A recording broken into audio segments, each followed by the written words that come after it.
Hey guys, it's DragonCannon here. This is my Stargazer SSTO. This is my first video of KSP. Hope it will be the first of many, the first episode of a series.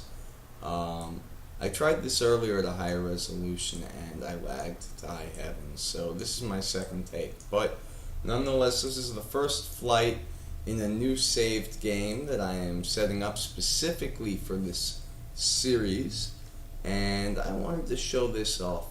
So this is my Stargazer SSTO. It takes off just like a normal rocket. It flies up to 10 to 12,000 meters, does a gravity turns over, lands like a glider, beautifully, it glides beautifully, is unstable to the autopilot systems, both MechJeb and SAS. But if flown manually, it can be landed beautifully and has a very long, what's that word, I'm blanking, but long range potential. So we're definitely running faster this time, which is good. We're going to launch this guy up to orbit this episode. Probably not land him this episode, that will be for the next episode. As you can see, we have Bill, even though this is the first flight. I did launch a previous one with Jeb and flighted it, so it did not give us Jeb here. That was when my lag, it was a 30-minute video to launch to orbit, so that was amazing.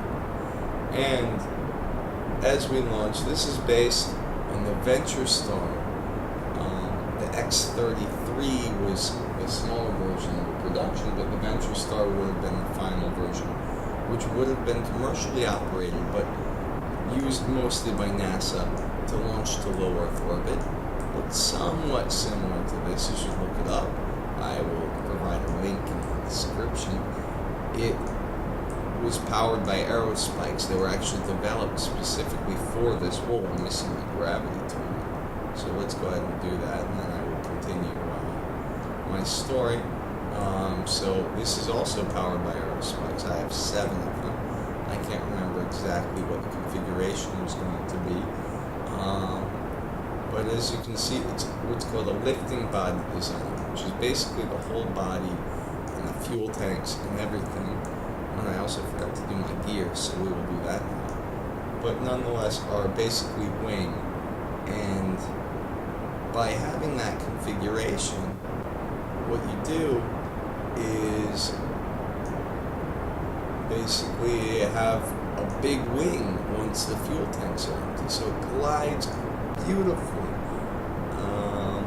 So I designed this ship to basically do crew service to a currently non-existent space station, at least in this save. I have many saves going on for my personal self.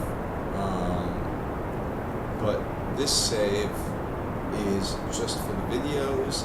It will be permadeath. So, we're going to aim here for about 107 kilometer orbit. I will use MechJeb to circularize because I'm lazy. But I really use MechJeb mostly for the information and the smartass a little bit. Every now and then I'll have it do launch certain rockets, things like that I know how to do this. I've been playing this game for a while. I'm pretty good at it, I like to think. And some of that stuff gets boring after a while. So, nonetheless, we are warping now to our apoapsis. And we have arrived. MechJeb is taking care of all that for me. That is one of the beautiful functions of MechJeb, that it will make sure you do not accidentally warp past your burn, which I do all the time. It is a serious problem. But that is not occurring because of both MechJeb, and I also have this little icon up here, Kerbal Alarm Clock, which is a very, very useful plugin for managing large space programs, which I like to do. So I'm hoping to get, something relatively large along the lines of a Scott Manley type program. I'm not going to be doing completely reusable, although this could be judged as completely reusable, this particular spacecraft. So here we are now arriving. We are in orbit. We are not very circular, but we'll do a second circularization burn to fix that here. And we will be in a nice circular 118 kilometer orbit. Just let Mekcheb turn him however he wants. You know, why don't we get a good look at the rocket, right? I was very happy with myself with this spacecraft here. So I hope this video at this lower quality comes out high enough quality that I can show it on YouTube and I don't have to do this again, because that would just be a bummer. But I think we will probably be good. I'm hoping we'll be good. As you see, we're arriving now. Wow, it's much better. This, you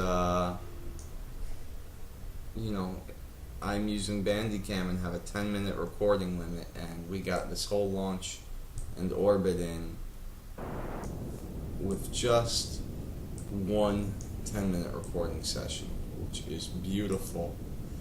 It because it took 3 last time. So we're gonna go ahead and have Mekcheb turn us prograde. As you can see, we have a little bit of fuel left. 119 liquid fuel, 145 oxidizer. Not very much, but for a little orbital operations in a D-orbit, it's good. As you can see, we are upside down.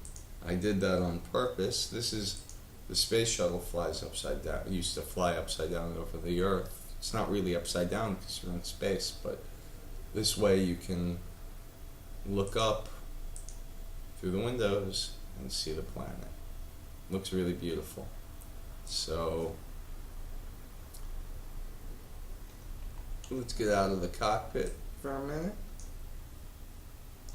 and let's take Jeb out on an EVA.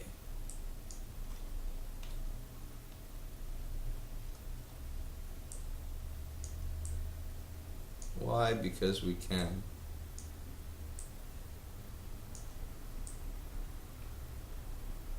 That's Kerbin.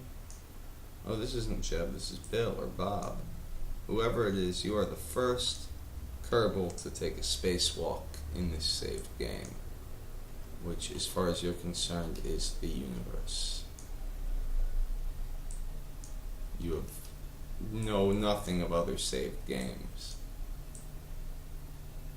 We'll just get you back up here in your spacecraft, and we will call it a day for our first video. Future episodes may be longer. I am considering upgrading the fraps or something once, if I start doing this more seriously, because the fact of the matter is that this 10-minute limit is very limiting, which I guess is why it's called a limit. And where exactly is the hatch? And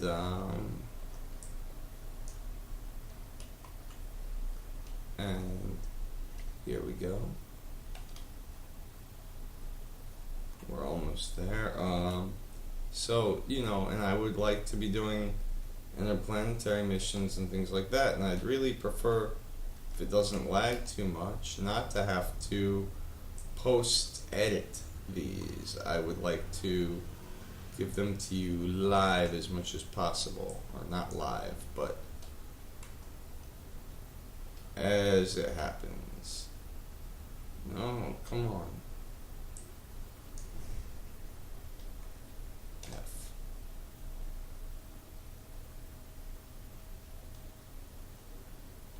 F. Good job. And that will be our episode for today. Hope you guys liked it. This is DragonCannon. Have a good one. Bye.